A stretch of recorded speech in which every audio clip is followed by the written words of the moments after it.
मेरे किसी भी भाइयों को अगर ये ऐसा फॉल्ट आता है, मास एयरफ्लो का जो ये सॉकेट है इसका फॉल्ट आ रहा था, मैंने ये भी चीज़ चेक किया।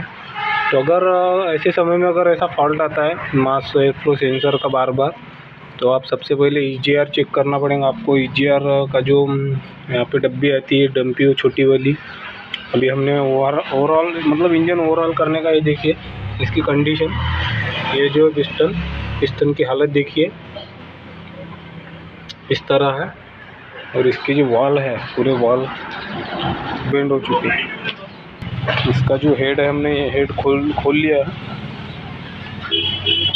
और इसकी जो हेड गया गाड़ी, हाँ दूसरी प्रॉब्लम ये हो रही थी, गाड़ी हीटअप होने के बाद कोई दूसरे मिस्त्री ने इसका जो थर्मोस्टेट वाल्व निकाल दिया था। थर्मोस्टेट वाल्व निकालने के बाद में भी प्रॉब्लम सॉल्व नहीं हुआ, गाड़ी एज इट इज़ सेम थी।